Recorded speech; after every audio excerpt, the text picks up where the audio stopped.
السلام عليكم ورحمة الله وبركاته. ازيكم يا احلى متابعين في الدنيا؟ يلا بينا كده حبايبي نعمل ايس كريم اقتصادي ومش هيكلفنا اي حاجة.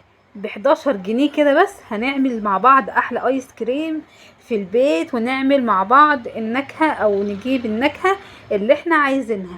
اي طعم بنحبه هنجيبه. كل اللي هنحتاجه بس كوباية لبن على باكت الايس كريم.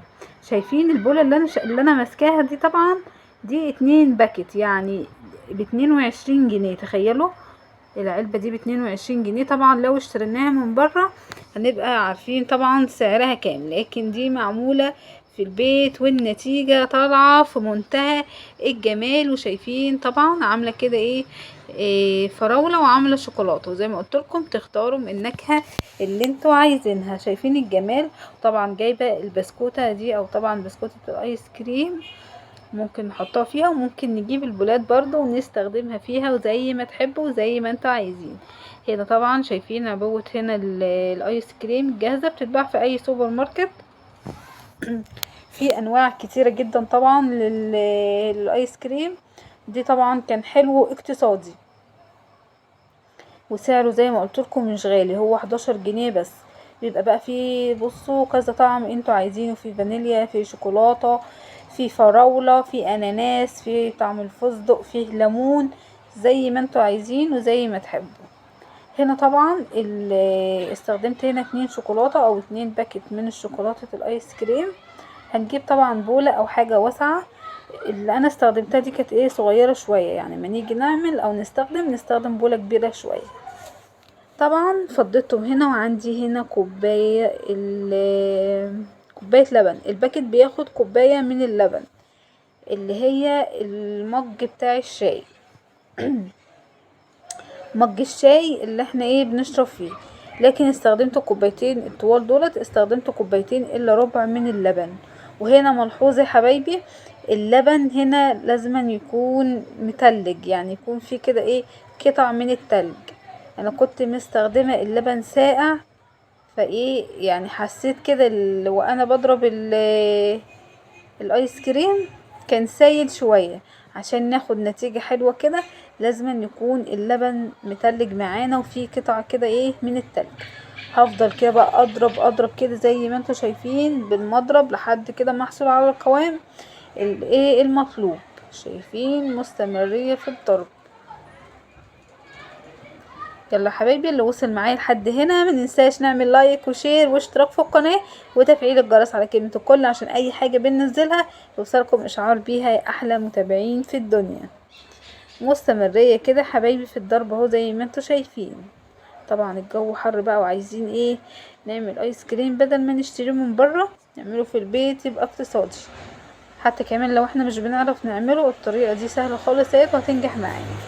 هنا طبعا بعد ما اتضرب معايا زي ما انتوا شايفين كده حبايبي، حسيته كده سايل شوية. ليه؟ عشان مستخدمة اللبن ساقع مش متلج.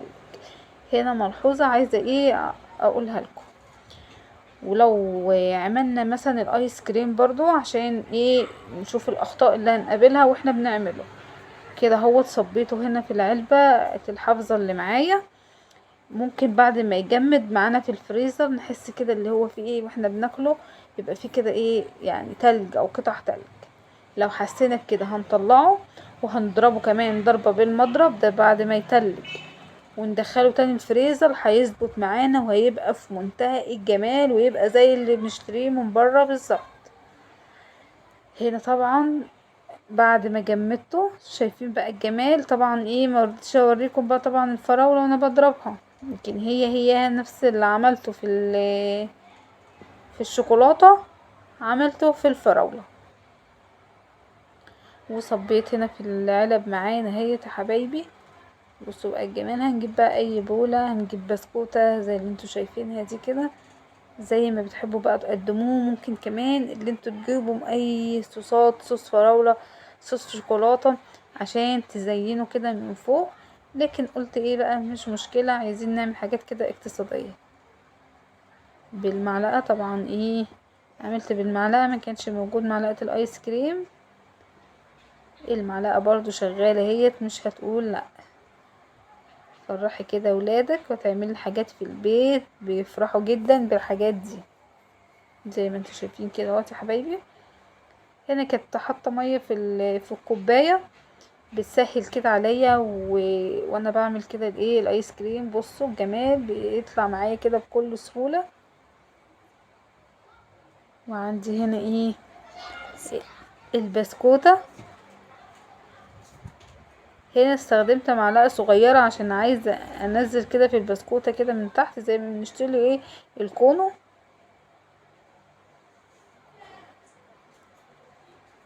بصوا بقى الجمال والحلاوه.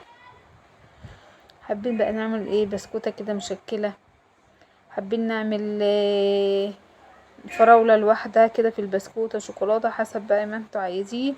ممكن كمان اللي احنا نعمل نكهات كتيرة برضو نحطها في الفريزر. هنا اهوت يا حبايبي.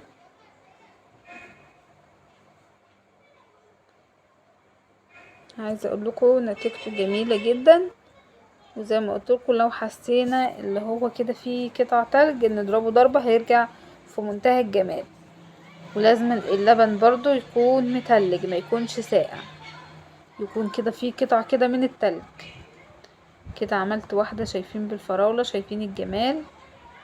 هنا بقى ايه هعكس البسكوتة التانية كنت حاطة كده من تحت شوكولاتة، هنا هحط إيه فراولة. وهنكمل بقى بالشوكولاتة. ناخد اللي على المعلقة دي برضو اهي. بصوا الجمال. طبعا هو كان لسه طالع من الفريزر. سهل وبسيط وجميل جدا، حاجة كده في منتهى الجمال.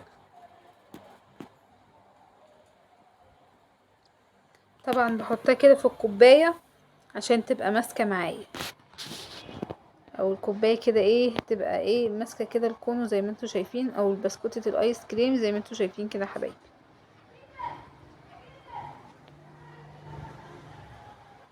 شوفوا بقى الاطفال اللي حابه تاكل ايه طبعا ايه يستحسن اللي يعني تعملي البسكوتة تديها للشخص يكون واقف معاكي، عشان طبعا الجو حر. بس انا عملت كده عشان اوريكم طبعا وانا بصور. الله على الجمال. لايك وشير بقى يا احلى متابعين في الدنيا. عملنا ايس كريم بسيط جدا واقتصادي كده زي ما انتوا شايفين، حاجة بسيطة كده ايه معمولة كده ايه في البيت. يا رب كده الفيديو او الوصفة تكون نالت اعجابكم. ما تنسوش بقى حبايبي تشتركوا في القناة وتفعلوا الجرس على كلمة الكل عشان اي حاجة بننزلها يوصلكم اشعار بيها يا احلى متابعين في الدنيا.